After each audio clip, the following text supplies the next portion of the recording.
Hey, what is going on, everybody? Welcome back to the shop. It is a very cold and snowy day out today. It's just, man, the weather this year has just been wild. But nonetheless, I hope you are all doing well. Yeah, I'm back in the shop. I have a little bit of shipping to do today. Yeah, it's a pretty typical day for my business. I got about 25 orders to fulfill. Came in between yesterday night and this morning. So I'm gonna get that knocked out of the way right away, do shipping, and then this evening I'm just gonna spend this cold day listing items, because if you saw my last video, you know I got a big haul of inventory, 88 items. I got about half of them listed already, and I think I'm gonna use this evening to finish off the other half, because tomorrow I'm getting another big load of inventory, so I'll be starting this listing process all over again. But I need to tidy up shipping first and get that wrapped up, and I have a few other miscellaneous things to do. But I was actually going through some of my inventory today, and it prompted a very good talking point, I think. It's something that I've been doing with my business for a while to help market my items and kind of maximize the profit out of them. And I don't really see a lot of people doing it, or maybe it's something that gets looked over or something like that. So I kind of want to talk to you guys about that. I think I have some useful information, especially if you are in the reselling industry, or maybe you're just an entrepreneur in general. I think this could apply to you as well. Before we get to that, I'm going to gather all the items that I have to ship today. It's not going to take too long, but it'll certainly warm me up. If you're new to this channel and you don't know where I am working out of a storage unit right now. I have a few of these where I house most of my inventory. As you can see, a ton on racks. Bins are also filled with inventory as well. And I just want to address this really quick. A lot of people comment, you know, that I should get shelves for this. And yes, I do agree with you. That's probably going to be the next iteration of my inventory system. As an entrepreneur, we're always looking to become more efficient at stuff, and it's a ever evolving game, because I used to store all my inventory on racks, and well, this unit is half filled with racks, and one of my other units is also entirely filled with racks. But a majority of my inventory is now transitioning into bins, and all the new inventory I get as well transitioning into bins as well. And it's a very slick process, because everything has an inventory number and they're in a dedicated bin, and I can find it very easily, as opposed to sifting through racks, which are a little harder to organize. I think I will get shelves one day. I just haven't found a good solution for shelves to house this. I think I would actually have to build the shelves myself. I've kind of looked at the shelves at, you know, the big box stores, Home Depot, Lowe's, Menards, stuff like that. And there's not really a great, you know, just off the rack shelf that I can throw in here that'll house these bins very well. I think if and when I do get shelves, I think I'm going to go the route of custom built shelves, and obviously I'll document that for all you guys. But for now, I don't mind it. So all that said, let's get warmed up. Let's start moving these tubs around, getting all the inventory gathered, and then we'll talk about this little trick I used to maximize the profits on my inventory.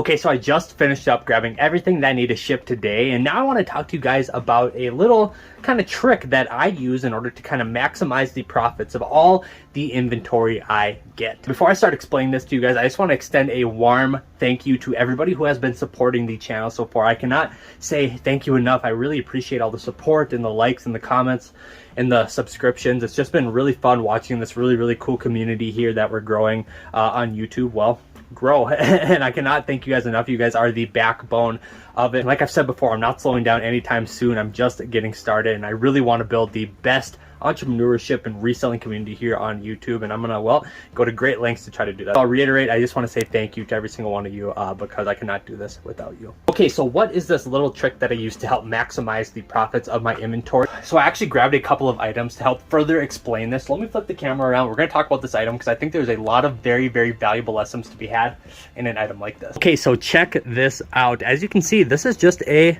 Old Navy jacket. Let me pull that up. Yep, just an Old Navy jacket. See, what I think happens a lot of times is a lot of people will be outsourcing items, and they'll see something like this, you know, just a kind of run-of-the-mill Old Navy jacket, and they'll end up passing it up, you know, and in my opinion, that is leaving a lot of money on the table. See, because in my opinion, this jacket is the epitome of being able to maximize profits out of just kind of run-of-the-mill items like this, you know, just a typical Old Navy jacket. Now, a lot of people have kind of a bad taste in the mouth with companies like Old Navy or maybe the Gap or Banana Republic or just some kind of run-of-the-mill mall brands like that. See, but I see a lot of potential in this jacket, and you should too. Now, let me explain why. Do you see the resemblance?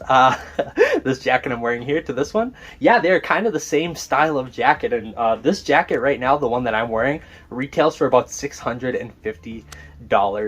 Now before you think I'm crazy, I did not pay that much for this jacket. I bought it used. This is a Filson Double Mackinac wool jacket, and this is a similarly green Old Navy wool jacket. Now, what is the importance in that? Well, let me explain. I'm going to reiterate it one more time. A lot of people leave brands like Old Navy and the Gap and stuff on the table because, you know, they think, you know, it's just a run-of-the-mill. An Old Navy jacket is not going to fetch a lot of money, but you have to think deeper than that. Keep in mind, I'm wearing a $650 jacket, and this jacket is kind of in kind of the same vein as that jacket. So as long as you can market a item like this properly, there's a ton of potential to make money. Because in my opinion, there's a ton of people out there who would like to wear a jacket that kind of resembles this jacket I'm wearing currently, but they don't want to cough up $650, so they're going to look for good budget alternatives, aka a jacket like this. But I do for all my inventory, if it kind of resembles a certain niche of apparel, I will use specific keywords to help find that target audience of people who are looking for better alternatives to like a jacket like this. So for example, the jacket I'm wearing right now is a wool jacket, and well, this Old Navy jacket is also a wool jacket. It has a OD green color, just like the jacket I'm wearing. A lot of times people will refer to the jacket I'm wearing as a military style or a hunting style jacket, and I will use those same keywords when I list an item like this. So for example, when I list this jacket, I will list it as a Old Navy wool hunting style jacket or military style jacket, and I use those keyword rich titles to really pull in the audience that would be in the market for a more expensive jacket but is looking for a cheaper alternative just like this jacket. See, I like to think that every item kind of has a story and a reason why it was produced, and well, I feel like this jacket kind of ensembles a lot of the values that this jacket has, and I will find keywords and descriptions to help pull that out of a garment like this to help maximize my profit. Outside, again, it's just an Old Navy jacket, and a lot of people will think, you know, maybe, you know, I can get maybe 10 bucks, 15 bucks for it. You know, it's kind of a run-of-the-mill jacket, but in my opinion, I think this is a $20 to $30 jacket, because in my opinion, I think there's somebody out there who wants a hunting style green wool jacket but doesn't want to spend, you know, the $400, $500, $600 for a big, you know, kind of luxury brand name one like this, and be happy to pay 20, 25, 30 bucks for a jacket like this. Now, I pulled this jacket because I think it's a good ensemble of what I'm trying to portray to you guys, but I actually have another jacket. I'm gonna hang it up and show you guys what I think about that one as well. Okay, now here is another really cool jacket that I think encompasses a lot of the merits that I'm trying to kind of portray to you guys. So this is just a Walls work jacket, and it's actually one of their Walls Western wear jackets, but at the end of the day, Walls is a brand that is sold at Walmart and is not really renowned, and again, as resellers, sometimes we become too kind of brand tunnel vision, thinking that only specific brands are going to sell and other specific brands are not worth picking up. But I don't like to think that way. I think there's a lot of merit in every single item, and you know, again, this might be a run-of-the-mill jacket to some people, but in my opinion, it encompasses a lot of qualities that people are looking for in the marketplace. First and foremost, this is a duck canvas jacket. Now, that is another very rich keyword that, well, there's a big community of people out there looking for. They're looking for duck canvas garments, because think of companies like Carhartt. A lot of their famous coats and jackets use duck canvas, and that's exactly what this jacket is made out of. Think about the Carhartt Detroit style jacket, one of their most sought after jackets. This particular jacket encompasses a lot of what that Carhartt Detroit jacket holds. You know, not only is it made out of duck canvas like the Carhartt jacket, but it is also flannel lined, just like the Carhartt jacket as well. And well, this jacket obviously isn't going to bring as much as a Carhartt Detroit style jacket. You know, you can certainly market it in a similar way. You know, it's a Walls Western workwear duck canvas blanket lined jacket, and I guarantee that will help maximize the profit, because again, just like the Old Navy jacket, there's probably a buyer out there who wants a Detroit style Carhartt jacket but doesn't want to cough up the big bucks to get one. So if you can create listings that can meet needs for buyers like that, then that is the #1 way to help maximize the profit out of your listings. Okay, so there you go, everybody. I hope you learned something from these couple examples of jackets I have for you guys. See, I really believe all it takes is a little creativity and thinking kind of outside the box a little bit to maximize the profits out of your inventory. I like to believe that every single garment we source, or every single item we see, was made for a specific person. Whether it be to meet some sort of function or trend, all you have to do is kind of dissect that item, figure out why it was made, and market it that way, and I guarantee there will be a buyer out there for it.